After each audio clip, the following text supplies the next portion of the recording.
Zombie games aren't exactly what I would call realistic, but sometimes you're like, I don't know. Hi folks, it's Falcon, and today on gameranx, 10 zombie game concepts that make no sense. Number 10, for whatever reason, the military can never handle the zombies.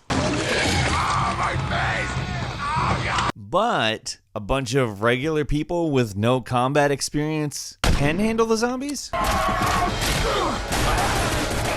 Like, before the zombie apocalypse, these people were like delivery drivers and cheerleaders. Not exactly hardened troops, so to speak. And yet the world ain't populated with military vets. There's always like a military vet in the group. Oh yeah, I've seen some shit, man. The zombies are pretty bad. All of the people I knew, they died. How come they died and we're alive and you're talking to us and not them? Weren't they well trained with assault rifles and various other combat apparatus? I, on the other hand, ran a gas station. Why are we the ones that are able to fight off the zombies and the military not?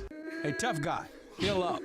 Number 9, you show up to a spooky town or mansion where there's basically zombies everywhere, and you know there's zombies everywhere because it's a spooky mansion and there's a zombie thing going on, and somebody's like, you know what, we need to split up and cover more ground. The answer should be no, we do not need to split up and cover more ground. We need to cover as little ground as possible, and we need to do it safe. Otherwise, we're gonna end up as a bunch of zombies in different parts of the house and or town. Yeah, but no, never mind that if 2 of us were there, we could keep an eye on both directions at once, going down every hallway, but no, let's not bother doing this in a way that works. I don't really want to survive anyway, because there's literally no good reason to split up. Why do they split up? Number 8, zombies are attracted to loud noises, so obviously, weapon of choice, automatic guns. I don't just want the zombies that are in the room that I'm in to know I'm here when I finally do execute my attack. I want all the zombies to know where I am, and I want that sound to keep echoing as I have to kill. I want to just repeatedly ba-bum, ba-bum, ba-bum.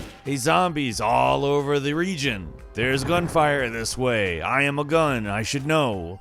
The guy who's shooting me, you could probably kill him and eat his brains or whatever you do. Yeah, guns aren't really good at talking, but they're also not very good at being quiet. Irony? Maybe. Number 7, by the end of the zombie experience, the protagonist is just covered in blood, usually zombie blood. And the zombie blood is usually what carries the zombie disease, the thing that makes people turn into zombies. And getting that blood into your system is supposedly enough to get you infected with the zombie disease. See where I'm going with this? Almost never does anybody not get injured at all in a big free-for-all fight that zombie games, and movies for that matter, turn into. Whether it's a little nick because you brushed by something that was sharp, or you got pummeled and it split open your head or something. Once the zombie blood starts flying around, wouldn't it infect you? I mean, let's say you had a paper cut the day before. It may have scabbed up, but during the course of a big brawl, it's gonna probably split open a little bit. I know it's a movie, but that guy from 28 Days Later had some blood drop in his eyeball, and that was enough. Number 6, zombies drop ammo. And like, if it's a cop zombie, I get it. There might be ammo on a cop. Well, when it's like a little girl zombie, you're like, hey, shouldn't you be dropping like a pocket fan or a umbrella or something? She's got a lot of shotgun shells on her too, like I killed her, and now there's like shotgun shells all over the ground. This is weird. I mean, the zombie apocalypse itself is weird, but the fact that Lil Bo Peep here dropped a bunch of shotgun shells after turning into a zombie made the zombie apocalypse a lot weirder for me. That's all I'm saying. Oh hey, here come her parents and dead.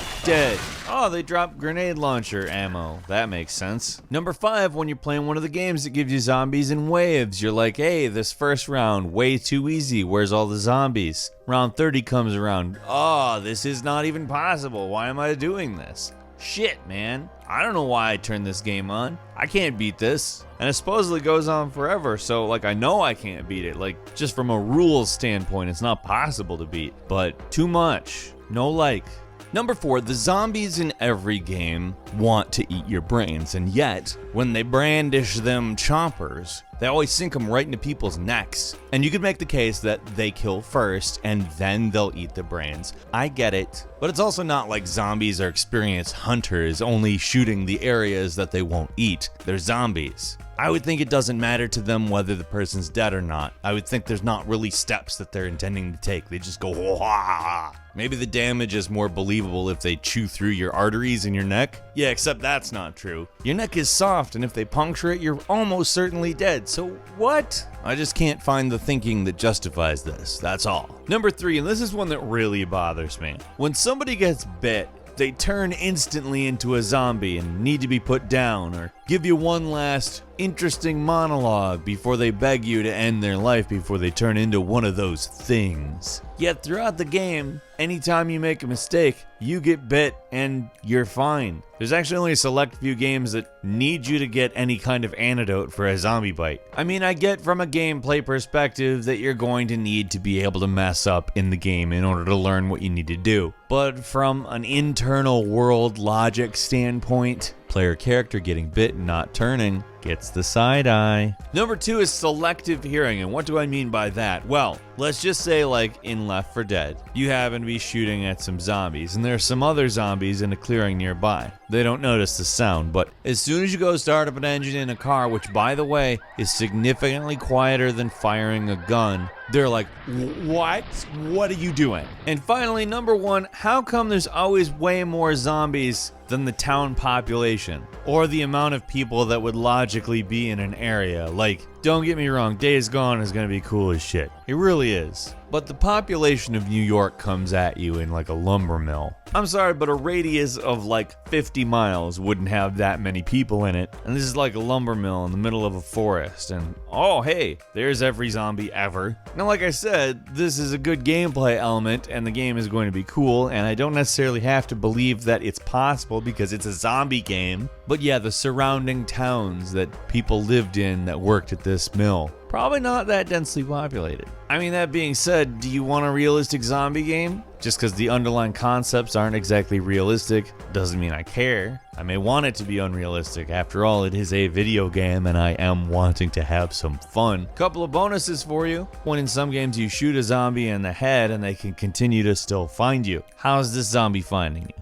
Finally, you'd think zombies would just spend all their time eating each other. I mean, you'd kind of think it'd take care of itself. Zombies are still made of people, but you're one person, and you still got a fully functioning brain. You're much harder to catch. They don't have to know why you're much harder to catch, they just have to know you're much harder to catch. Why not go after something that's easier, like a zombie? You ever see anything that weird in a zombie game? Leave a comment. And if you like this video, please click like. If you're not subscribed now, it'd be a good time to do so. We upload brand new videos every day of the week, and the best way to see them first is, of course, a subscription. As always, we thank you very much for watching this video. I'm Falcon. You can follow me on Twitter at Falcon the Hero, and we'll see you next time right here on gameranx.